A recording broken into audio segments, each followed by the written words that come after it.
Exam के लिए कभी भी आप 100% तैयार तो नहीं ही हो सकते।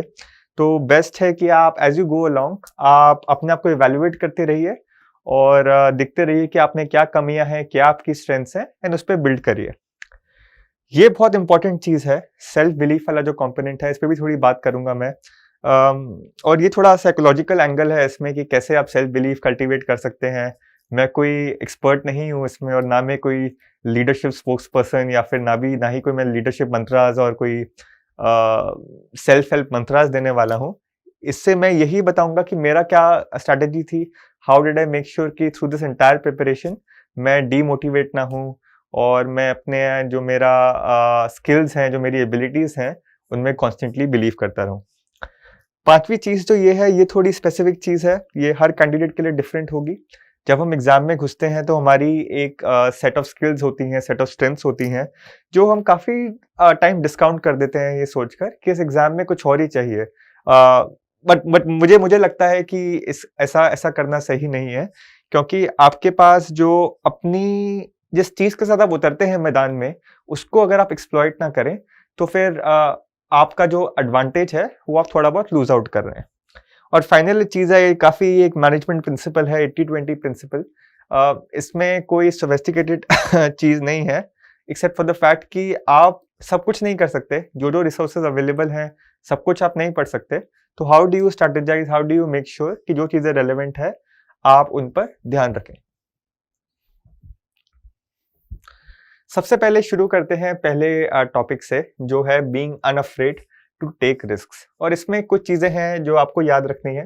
पहली चीज तो ये है कि आप जो टॉपर वीडियोस हैं और जो टॉपर टेस्टिमोनियल्स हैं और जो सारे रिसोर्सेज अवेलेबल हैं ऑनलाइन, उनसे आप क्या लें और क्या ना लें।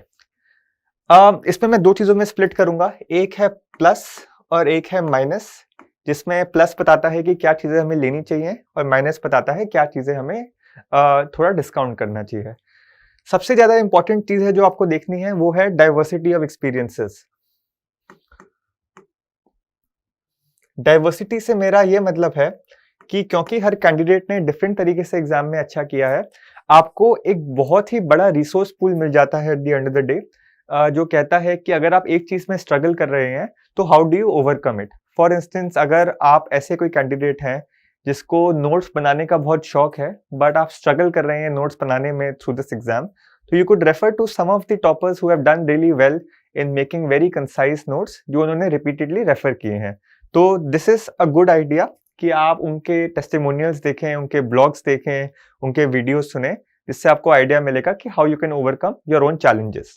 नेगेटिव जो होता है वो होता है कि एप करना किसी चीज को, जिससे मेरा मायने है कि आप जो उन्होंने किया आप सोचो कि अगर मैं भी वही करूंगा तो मैं भी सक्सीड कर जाऊंगा। यूजुअली वो पॉसिबल नहीं होता, सिंपली बिकॉज हम सब बहुत ही डिफरेंट इंडिविजुअल्स हैं, सबके डिफरेंट स्ट्रेंथ्स और वीकनेसेस हैं। तो आपको ये बात ध्यान में रखनी पड़ेगी कि आप उनकी एडवाइस लें तो, बट इस पे ना निर्भर हो जाएं कि जो वो कह रहे हैं हम भी वही फॉलो करेंगे। क्योंकि काफी टाइम मेरे पास भी लोग आते हैं पूछने के लिए कि आपकी क्या बुक लिस्ट थी, आपने इस टॉपिक के लिए क्या रिसोर्स रेफर किया, हम भी वही रेफर करेंगे। But I don't think that is the correct strategy. So that is the first thing, don't be afraid to be innovative. आपने सिलेबस कंसल्ट किया, आपका बाइबल हमेशा होगा सिलेबस। जब आपने सिलेबस देखा कि आपको पता है कि सिलेबस में ये कंपोनेंट्स टेस्टेड हैं, उसके साथ आपने देखा पास्ट ईयर क्वेश्चंस। जब आपने सिलेबस और पास्ट ईयर क्वेश्चंस को ऐड किया, आपको पता है कि एग्जाम ये क्या चीज मांग रहा है। उसके बाद आपकी अप्रोच है वो ये है कि how to reach this outcome using your own strategy, जिसमें इन चीजों के इनपुट्स तो आ सकते हैं बट ये चीजें डोमिनेट नहीं करनी चाहिए। इसके अलावा जब मैं कहता हूं being unafraid to take risk, उसका क्या मायने है? जो मिथ्स होती हैं एग्जाम के बारे में कि कुछ चीजें आपको करनी ही करनी है, मुझे नहीं लगता कि इस एग्जाम को क्लियर करने का कोई भी एक सही तरीका है। हर कैंडिडेट कोई डिफरेंट लेके आता है टेबल पे। मेरा भी पर्पस, जैसे मैंने कहा, ये वीडियोस बनाने का यही है कि कुछ मिथ्स को शैटर करूं टू द एक्सटेंट कि कोई भी चीज नेसेसरी नहीं है।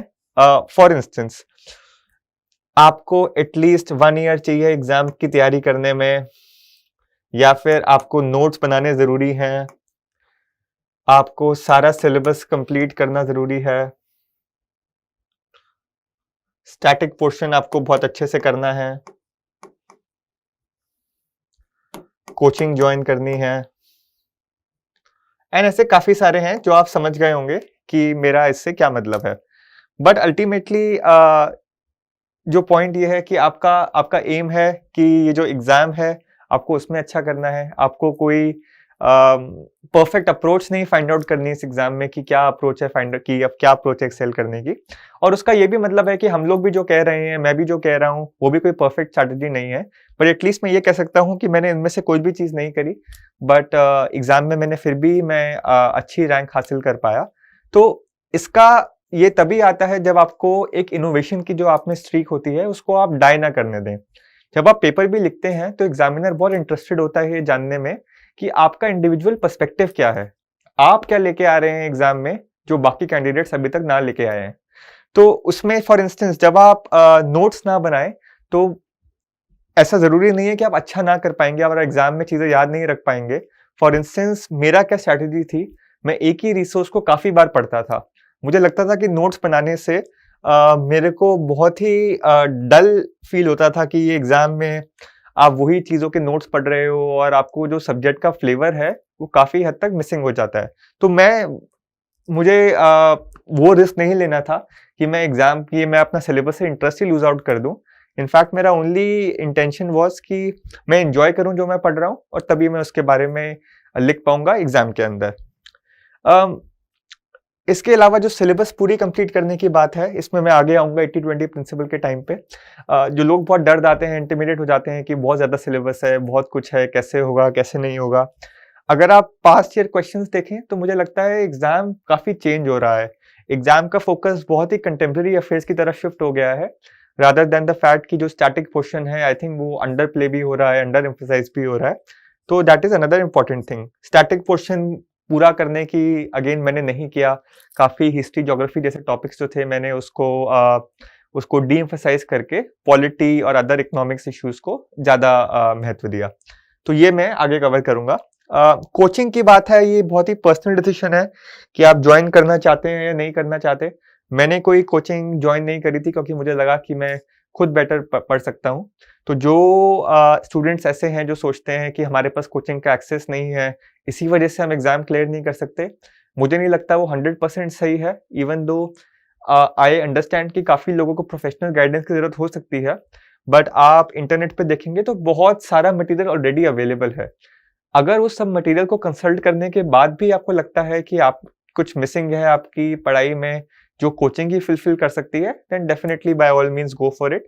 But don't follow the herd कि सब लोग ये कर रहे हैं, तो मुझे भी ये करना है। Let's go to the next point which is following current affairs at the expense of dense bulky books. इसके काफ़ी सारे फायदे हैं। सबसे पहला जो चीज़ है, वो है changed exam pattern.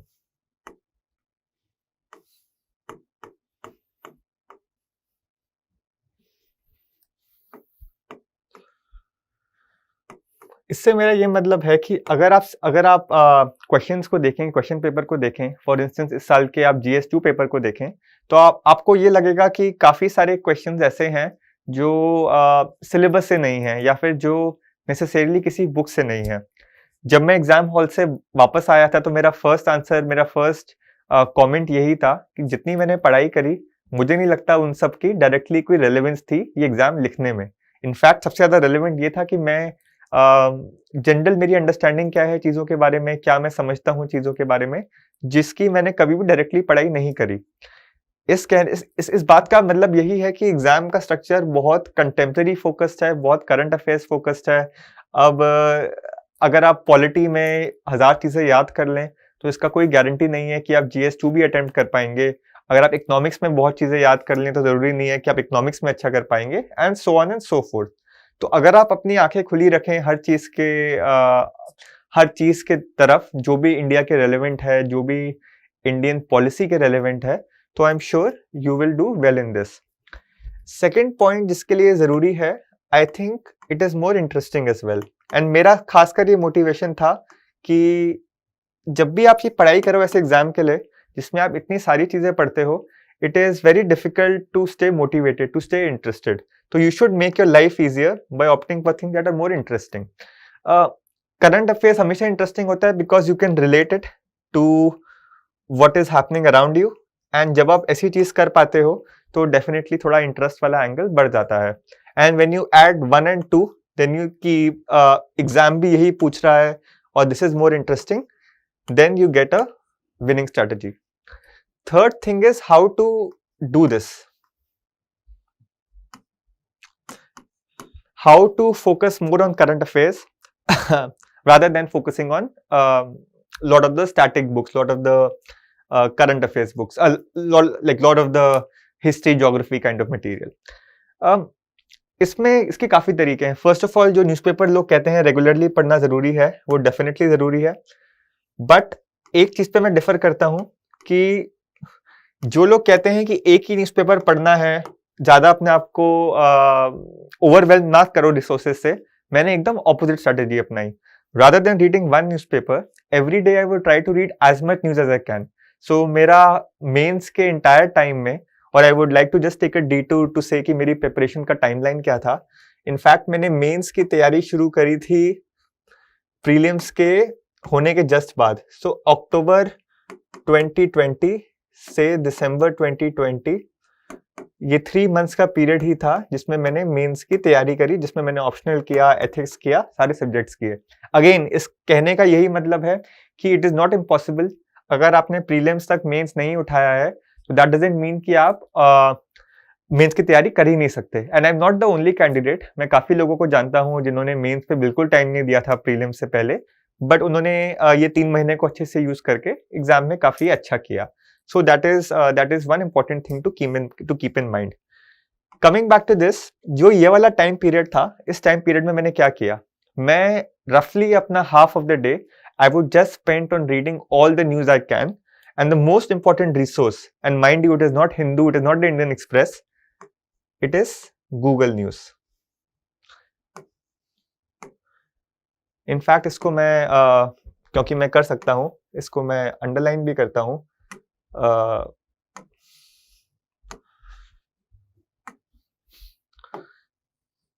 Google news पे आपको इतनी वाइड पर्सपेक्टिव ऑफ न्यूज मिलेगी, और सबसे बेस्ट पार्ट ये है कि आप उसमें अपना इंटरेस्ट आउटलाइन कर सकते हैं कि मुझे ब्यूरोक्रेसी में इंटरेस्ट है, मुझे पॉलिसी में इंटरेस्ट है, मुझे इंटरनेशनल रिलेशंस में इंटरेस्ट है. तो वो इसी अकॉर्डिंग न्यूज दिखाता रहेगा आपको कि क्या चीजें आपके रेलेवेंट हैं. इसका फायदा ये होता है कि आपको बहुत सारे पर्सपेक्टिव्स मिलते हैं. कोई भी न्यूज़पेपर की हेजेमनी नहीं है किसी भी न्यूज़ के ऊपर. जरूरी नहीं है कि हिंदू में ही अच्छी न्यूज़ आए और बाकी जगह अच्छी न्यूज़ ना आए. ऐसा आप कभी भी मत सोचिए. हर जगह कंटेंट अच्छा आपको मिल जाएगा अगर आप अच्छे से एक्सप्लोर करेंगे तो. That is one major important thing. इसके अलावा जो मैगजीन्स वगैरह की बात है, वो भी आप काफी सारी डिफरेंट मैगजीन्स फॉलो कर सकते हैं. मैं इंडिया की मैगजीन, इंटरनेशनल मैगजीन्स काफी फॉलो करता था, और वो रिसोर्सेज आपको गूगल न्यूज पे, या अगर आप सिलेबस का हर कंपोनेंट को गूगल पे डालेंगे तो जो भी कंटेंट आएगा relevant past few weeks, past few months में है, उसको पढ़िए, and I am sure that will be very useful. Moving forward, the next thing is practising plenty of mock test. इसका importance is clear. When you go into a battle, you have to know how well prepared you are. Knowledge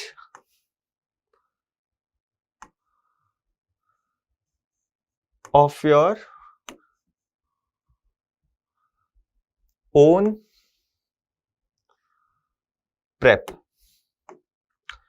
If you don't know कि आप कहाँ stand करते हो, there is no way for you to know कि आपको कहाँ तक जाना है. इसका टाइमिंग पे सवाल उठते हैं कि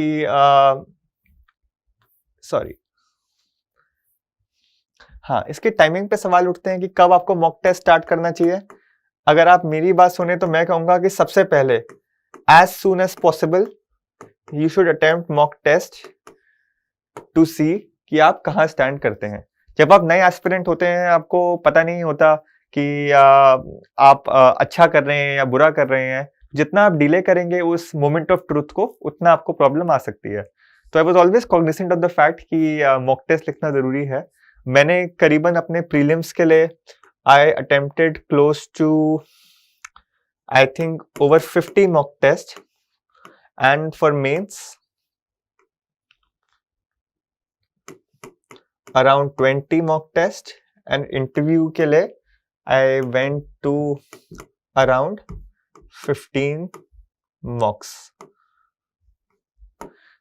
ये रेगुलर टेस्टिंग वाली जो बात है, अपने आप को देखना कि आप कहाँ स्टैंड करते हो, ये बहुत जरूरी है. तो आई वुड से जब आप तैयारी स्टार्ट करते हो अपनी, से आपने मेंस की तैयारी शुरू करी अक्टूबर से, एंड 3 महीने का टाइम है, तो आप पहले ही दिन आंसर लिख के देखो कि आप कहाँ पर स्टैंड करते हो, आपको कितनी मेहनत करने की और जरूरत है, और कितना आपका चीजें ऑलरेडी कवर्ड है. तो अगर हम चीजों को एक बार जल्दी से रिकैप करें, तो हमने जो अभी तक बात करी है पहले कि मॉक टेस्ट प्रैक्टिस करें, करंट अफेयर्स प्रैक्टिस करें, और रिस्क ना लें. मुझे लगता है कि ये 3 बहुत मेजर कंपोनेंट है जिन्होंने मुझे हेल्प किया इस एग्जाम में अच्छा करने में फर्स्ट अटेम्प्ट में. इवन दो कोई गारंटी नहीं है, अगेन आई वुड रिपीट कि बहुत ही अनप्रेडिक्टेबल एग्जाम है, देयर इज नो गारंटी कि आप इनको फॉलो करके सक्सीड करेंगे.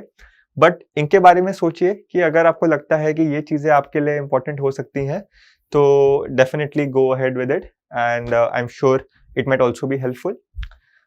Moving forward to the next thing, which is inculcating self-belief. Let me come back to it in a moment because it is a more psychological component and there is more specific things to worry about right now. So let us talk about something more specific like drawing on pre-existing strengths. इसका मतलब ये है कि जब आप exam में घुसते हैं, आपकी कुछ स्ट्रेंथ्स होती हैं. कुछ लोगों की हो सकती है कि वो बहुत ही डिसिप्लिन्ड है, कुछ लोगों की हो सकती है कि उनकी मेमोरी बहुत अच्छी है, किसी की हो सकती है कि उसकी अंडरस्टैंडिंग एबिलिटी अच्छी है, और किसी की हो सकती है कि वो बहुत क्रिएटिव है. नाउ यूपीएससी, जैसे मैंने पहले कहा, कोई सेट टेम्पलेट नहीं है, नो सेट टेम्पलेट. इसका मतलब है कि आपके पास पूरी अपॉर्चुनिटी है to capitalise on your own strengths and powers. तो मैंने इसमें क्या किया, मेरा डिसिप्लिन 0 था, I wasn't very disciplined ever. Memory मेरी काफी कम थी, I wasn't good at memorising things, but I knew कि मेरी अंडरस्टैंडिंग एबिलिटी अच्छी है. If I read something then I understand it quickly. और जो क्रिएटिविटी वाला एस्पेक्ट है, would always focus on it, कि जब आप एग्जाम लिखते हो या कुछ भी करते हो, मैं अपने आप से पूछता था कि मैं क्या ऐड कर सकता हूँ, व्हाट इज इट, कि मैं ऐसी चीज करूंगा जो एग्जामिनर को लगेगा कि ये बंदा कोई चीज डिफरेंट कर रहा है. काफी लोग आपको यूपीएससी बिजनेस में बताएंगे कि इन चीजों को इतना ध्यान मत दीजिए, क्रिएटिविटी वगैरह ये सब बेकार चीजें हैं, जैसा टॉपर्स लिखते आ रहे हैं वैसे ही आंसर्स लिखें. बट मुझे लगता है कि अगर आपका फर्स्ट अटेम्प्ट में, अगर आप जल्दी एग्जाम क्लियर करना चाहते हैं, क्योंकि there is no fun spending 5 years on clearing an exam, जब आप 1 साल में भी कर सकते हैं, तो बेस्ट है कि अपना जो आपका रियल पावर्स है उसको अनलीश कीजिए. अगर आपकी स्ट्रेंथ फॉर इंस्टेंस मेमोरी है, तो definitely try to memorise as many facts as you can. फिर आप स्टैंड आउट इसलिए करिए कि इस बंदे की इतनी विशाल मेमोरी है कि उसने ऐसी ऐसी चीजें पेपर में लिखी हैं जो बाकियों को पता ही ना हो, तो इस पे आप कैपिटलाइज करिए. अगर आपका डिसिप्लिन बहुत अच्छा है, तो एक शेड्यूल बनाइए और उसको रिलीजियसली फॉलो करिए. उसमें कोई फिर आप कोई डील ना हो उसमें. अगर आपकी मेरी तरह आपकी स्ट्रेंथ्स भी इस साइड पे है, तो उससे बिल्कुल ना डरिए. This goes back to the first point I said कि आपको रिस्क लेना जरूरी है. तो अगर आप आंसर लिखते हो, अगर आपको ये कॉन्फिडेंस है कि मेरे आंसर थोड़े डिफरेंट हो सकते हैं, बट वो क्वेश्चन को सही से आंसर कर रहे हैं, तो then go ahead with it and do it. Next thing is following the 80-20 principle. इसका मतलब ये है कि not, let me explain the principle first. इसका पॉइंट यही है कि 20% of things often lead to 80% of the outcomes. अगर इसको मैं बहुत ही क्रूडली बात करूं, तो अगर आपके कुछ सब्जेक्ट्स में अच्छा आपने करा हुआ है, जरूरी नहीं है आप एग्जाम में भी अच्छा करो, इसका मतलब ये नहीं है, बट इसका मतलब ये है कि काफी सारे जो छोटे मोटे टॉपिक्स होते हैं, जैसे वर्ल्ड हिस्ट्री है, आर्ट एंड कल्चर है, जो कभी कभी पूछी जाती हैं, उनको आप अगर इग्नोर भी करेंगे, क्योंकि आपका फर्स्ट अटेम्प्ट में ज्यादा टाइम नहीं मिला आपको, तो वो काम आपका चल जाएगा उसमें. जैसे मैंने अपनी अप्रोच करी, आर्ट एंड कल्चर में मैंने ज्यादा टाइम स्पेंड नहीं किया, वर्ल्ड हिस्ट्री में ज्यादा टाइम स्पेंड नहीं किया, तो that is not a very big deal. सबसे इंपॉर्टेंट है ये जानना कि पास्ट ईयर क्वेश्चंस क्या कह रहे हैं, और आपके इंटरेस्ट कहाँ लाए करते हैं। अगर आपको आर्ट एंड कल्चर में इंटरेस्ट है और पास्ट ईयर क्वेश्चंस भी उससे पूछे गए हैं, तो then go ahead with it and उस पर टाइम स्पेंड करिए। बट अगर आपका इंटरेस्ट इकोनॉमिक्स में है और पास्ट ईयर क्वेश्चन भी वहाँ ज़्यादा पूछे जाते हैं, तो don't waste time in doing things that are less important. So that is one good way to do things very quickly. We can go back now to what I said earlier about inculcating self-belief and मुझे लगता है कि ये सबसे important चीज़ है जो मैं सबसे लास्ट में कवर कर रहा हूँ। इसका मतलब ये है कि I can clear the exam, but it shouldn't be restricted to this. आपके goals should be bigger than this. आपको लाइफ में कुछ करना है, आप कुछ करने के लिए सिविल सर्विसेज में आना चाह रहे हैं, तो हर स्टेज पे सेल्फ बिलीफ की जरूरत होगी आपको। You have to believe कि you have something to contribute. You have to believe कि you can do great things.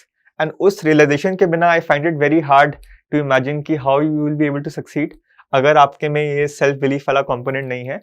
And it can be built through a number of ways. I will just say what I did. So I was very delusional during my prep to the extent कि I would feel that मेरे पास ज़्यादा time है.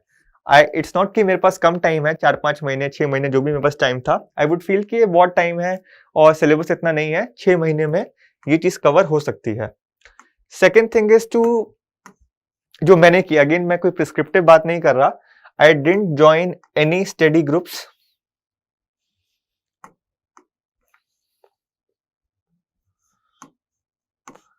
No UPSC friends, which means कि मेरे friend circle में ऐसा कोई भी बंदा नहीं था जो यूपीएससी के नेटवर्क से था, जो बोल सकता था कि तुम क्या कर रहे हो, why are you being so delusional, इतना 6 महीने का टाइम तो बहुत कम होता है, and so on and so fourth. आप उन लोगों के साथ रहो जो आपको दिखाते हैं कि world is bigger than this, UPSC ही अकेली चीज नहीं है, there are lot of other interesting things to do. So ये 2-3 चीजें मैंने करी। इनफैक्ट फिर इसमें आपको सपोर्टिव पेरेंट्स, सपोर्टिव फ्रेंड्स की बहुत जरूरत है, जिसको मैं जस्ट एक सपोर्ट सिस्टम की तरह लिख सकता हूँ।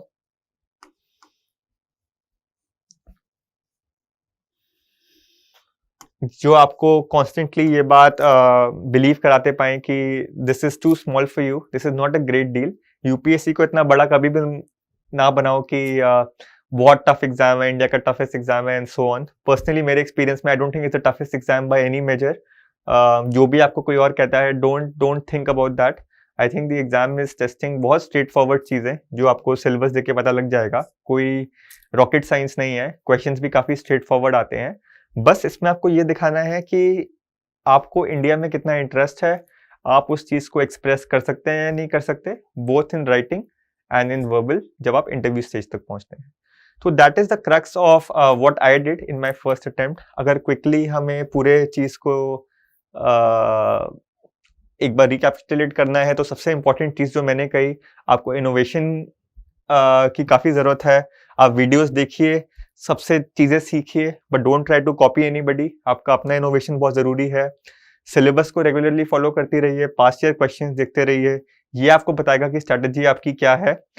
इसमें जब आप ऐड करते हैं मॉक टेस्ट वाला कंपोनेंट, जब आप मॉक टेस्ट लेते हैं, you know how well you are scoring, you know where you stand, how well you are able to write, तो वो सब चीजें आपको बताएंगी if you are on the right track और नॉट। तो अगर आप राइट ट्रैक पे हैं, अगर आपको लग रहा है मैं सही कर रहा हूँ या सही कर रही हूँ, तो उसके बाद आपको चिंता नहीं करनी कि अगर बाकी किसी ने ये नहीं किया तो मैं ऐसा क्यों कर रहा हूँ, मुझे प्रॉब्लम आ जाएगी। वो चिंता का कोई उस टाइम स्कोप नहीं है। If you think you are doing well, then go ahead with it. इसके अलावा कुछ चीजें हैं जो कॉमन मिथ्स हैं, try to stay away from people who जो ये मिथ्स पर्कुलेट करते हैं। इंटरनेट पे यूपीएससी का इतना ज्ञान है, मैंने हार्डली कभी रेफर किया है इन चीजों पे, because I wanted to not cloud my mind with all these kind of things कि 1 साल से ज्यादा चाहिए ही चाहिए, नोट्स बनाने जरूरी हैं, 100% सिलेबस कवर करना है, स्टैटिक पोर्शन तो पक्का अच्छे से करना ही करना है, और कोचिंग में आपको जाना ही जाना है। सो that is the first thing. उसके बाद आप करंट अफेयर्स की बात है, मुझे लगता है करंट अफेयर सबसे ज्यादा इंपॉर्टेंट है इस एग्जाम में। स्टैटिक पोर्शन की इंपॉर्टेंस कम हो गई है, और ये आप जब अखबार पढ़ेंगे, जब आप मैगजीन्स पढ़ेंगे, आपको वैसी समझ आ जाएगा। Don't restrict yourself to one newspaper, I would say read a lot of newspapers. Don't try to remember everything, don't try to make notes from everything, try to understand. Focus should be on understanding and getting an interest in the subject. उसके अलावा mock test की बात है, again जो मैंने पहले कहा, that will tell you where you stand. जितना जल्दी शुरू कर सकते हैं उतना जल्दी शुरू करो। If you want to reach this end point, आपको पता होना चाहिए कि आप कहाँ पर हो अभी। आप यहाँ पर हो, यहाँ पर हो या यहाँ पर हो, क्योंकि जो डिस्टेंस कवर करना है आपको वो हर के साथ चेंज होगा। एंड ये जानने बिना it is very difficult to properly strategise. Sorry, inculcating self belief वाला component है। this can come through being around supportive people, not getting too immersed in the UPSC universe, जो काफी daunting हो सकती है।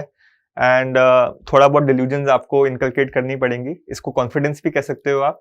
कभी कभी over confidence भी बन सकता है, which can only be tempered by जो मैंने पहले कहा mock test लेने से आपको पता लग जाएगा कि आप कहाँ stand करते हो एंड आपकी कितनी अच्छी grasp है।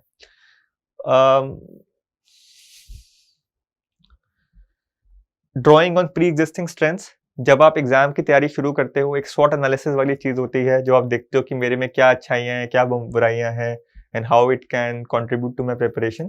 तो ये सब चीजें हैं यूजुअली जो आपकी स्ट्रेंथ्स होती हैं। इसके अलावा भी कुछ हो सकती हैं कि आप में सेल्फ बिलीफ आपका बहुत अच्छा है, तो मेक श्योर कि वो मेंटेन रहे एग्जाम की तैयारी करते हुए भी। या फिर आपको इंडिया में बहुत इंटरेस्ट है। मुझे काफी ये बात I should add as a caveat कि मुझे हमेशा से इंटरेस्ट रहा है इंडियन इश्यूज में। मैं काफी किताबें पढ़ता रहा हूँ अपने कॉलेज के टाइम से, जो इकोनॉमिक्स के बाहर भी चीजें कवर करती हैं। तो ये चीजों को मैंने एक्सप्लॉइट किया। जब मैं आंसर्स लिखता था तो मैं कोई यूपीएससी यूनिवर्स से लिमिटेड नहीं था। if I had read a good book on India, then I would make sure कि I write about it in the exam as well। ये इस ऑथर ने ये चीज कही थी which is very relevant to this point।